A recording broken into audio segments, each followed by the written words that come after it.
আজকে বেগুনের দারুণই মুখরোচক স্বাদের একটি রেসিপি নিয়ে আপনাদের সামনে হাজির হলাম, যেটা রুটি, লুচি, ভাত সব কিছুর সাথেই খেতে লাগবে অসাধারণ। নমস্কার বন্ধুরা, মাই কিচেন মাই ব্লগে সবাইকে আবারও একবার স্বাগত। আসুন তাহলে শুরু করা যাক আজকের রেসিপি। আজকে রেসিপি বানানোর জন্য এখানে আমি দুটো বেগুন গোল গোল সাইজ করে কেটে নিয়েছি, আর কাটার পর খুব ভালো করে ধুয়ে নিয়েছি। তো এখন বেগুনের মধ্যে দিয়ে দিচ্ছি খুব সামান্য পরিমাণ হলুদ গুঁড়ো, আর তার সাথে এখানে দিয়ে দেবো খুব সামান্য পরিমাণ লঙ্কা গুঁড়ো, আর সাথে দিয়ে দেবো পরিমাণ মতন লবণ।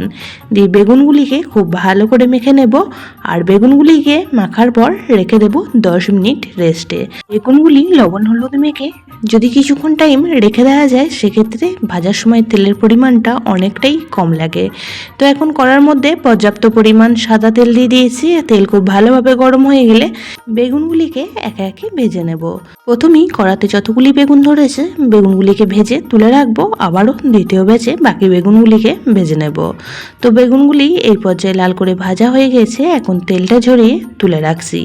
বেগুনের অনেক রকমই রেসিপি খেয়েছেন, তবে আজকের রেসিপিটি সম্পূর্ণ মুখরোচক স্বাদের তৈরি হবে, আর যেটা সব কিছুর সাথেই পরিবেশন করতে পারবেন, খেতে লাগবে দুর্দান্ত।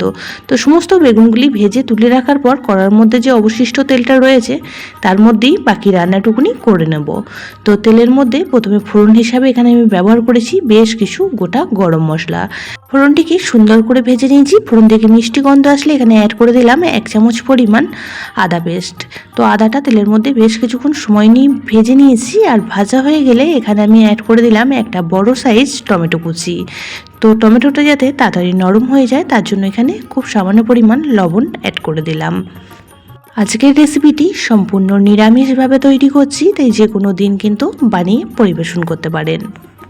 টমেটোটা খুব ভালো করে নাড়াচাড়া করে মিশিয়ে নেব, আর টমেটো হালকা নরম হয়ে গেলে এখন আমি এর মধ্যে গুঁড়ো মশলা অ্যাড করে দেব।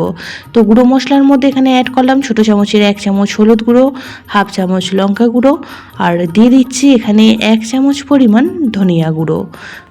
সমস্ত গুঁড়ো মশলা এখন টমেটোর সাথে খুব ভালো করে মিশিয়ে নিচ্ছি, আর মেশানো হয়ে গেলে বেশ কিছুক্ষণ সময় নিয়ে কষিয়ে নেব।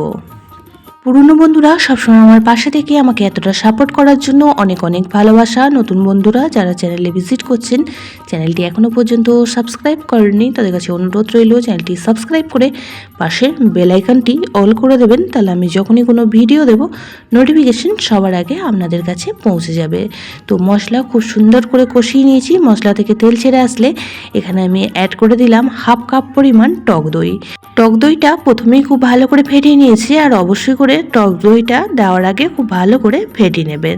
তো দইটা দিয়ে এখন সমস্ত উপকরণের সাথে খুব ভালো করে মিশিয়ে নিচ্ছি, আর মেশানো হয়ে গেলে এখানে আমি অ্যাড করে দেব 1 চামচ পরিমাণ কাজু বাটা।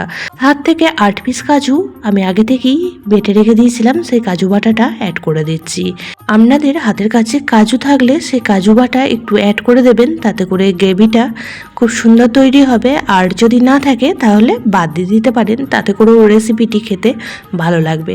তো কাজু বাটা আর দইটা এখন খুব ভালো করে মিশিয়ে নিচ্ছি। যতক্ষণ না মশলা থেকে তেল ছেড়ে আসে ততক্ষণ অবধি কষিয়ে নেব। তো গ্যাসের ফ্লেমটা অবশ্যই করে লো টু মিডিয়ামে রেখে কন্টিনিউ নাড়াচাড়া করে মশলাটা কষিয়ে নেবেন। যেহেতু কাজু পেস্ট দেওয়া আছে তাই নিচে থেকে লেগে যাওয়ার সম্ভাবনা থেকে যাবে। বেগুন নিয়ে অনেক রকমই রেসিপি খেয়েছেন, তবে আজকের রেসিপিটি দারুণই মুখরোচক স্বাদের তৈরি হয়। বাচ্চা থেকে বড় সকলেই কিন্তু খুবই খেতে পছন্দ করবে। যারা বেগুন খেতে একদমই পছন্দ করে না তারাও কিন্তু আজকের রেসিপিটি চেয়ে চেয়ে খাবে। তো এই পর্যায়ে মশলা খুব সুন্দর করে কষানো হয়ে গেছে। এখন আমি দইয়ের বাটিটা ধুয়ে কিছুটা পরিমাণ জল অ্যাড করে দিলাম। তো গ্রেভিটা আপনারা যেমন পরিমাণ মতন রাখবেন সেই পরিমাণ মতন এখানে জলটা অ্যাড করে দেবেন। খুব ভালো করে মিশিয়ে নেব, আর মেশানো হয়ে গেলে এখানে হাতের তালুতে ঘষে বেশ কিছুটা পরিমাণ কসুরি মেথি অ্যাড করে দেব। অবশ্যই করে একটু কসুরি মেথি অ্যাড করে দেবেন, তাহলে রেসিপির ফ্লেভারটা কিন্তু খুবই ভালো লাগে। এই পর্যায়ে আমি 1 চামচ পরিমাণ চিনিও অ্যাড করে দিয়েছিলাম, তো সেটা ভিডিও থেকে বাদ চলে গিয়েছে। অবশ্যই করে এখানে খুব সামান্য পরিমাণ একটু চিনি অ্যাড করে দেবেন। তো এই পর্যায়ে গ্রেভি খুব সুন্দর করে ফুটতে শুরু হয়ে গিয়েছে। এখন আমি ভেজে রাখা বেগুনগুলি অ্যাড করে দিচ্ছি। আজকের রেসিপিটি কিন্তু কোনো রকম ঝামেলা ছাড়াই খুব সহজে তৈরি হয়ে যায়, আর সময়টাও কিন্তু খুবই কম লাগে। তো সমস্ত বেগুনগুলি দিয়ে দিলাম। এখন খুন্তির সাহায্যে খুব ভালো করে একবার উপর নিচ নাড়াচাড়া করে দিলাম। তবে খুব আলগা হাতে নাড়াচাড়া করে দেবেন, খুব বেশি নাড়াচাড়া করার প্রয়োজন নেই, যেহেতু বেগুনগুলি ভাজা আছে তাই ভেঙে যেতে পারে। 1.5 থেকে 2 মিনিট সময় নিয়ে রান্নাটি করে নেব, তাতে করেই রেডি হয়ে যাবে আমাদের আজকে দুর্দান্ত স্বাদের বেগুনের এই রেসিপিটি। খুবই সহজ সাধারণ একটি রেসিপি আপনাদের সঙ্গে শেয়ার করলাম। অবশ্যই একদিন এইভাবে বানিয়ে খেয়ে দেখবেন আর আমাকে কমেন্ট বক্সে জানাবেন আপনাদের কেমন লাগলো। তো 2 মিনিট সময় নিয়ে রান্নাটি করে নিয়েছি। এখন গ্যাসের ফ্লেম অফ করে দেবো আর স্ট্যান্ডিং টাইম করে রেখে দেবো 30 মিনিট। তারপর ফাইনাল লুকটা আপনাদের দেখাচ্ছি যে কেমন দেখতে হয়েছে। তো দেখতে যতটা লোভনীয় হয়েছে, খেতেও কিন্তু দারুণই সুস্বাদু হয়েছিল।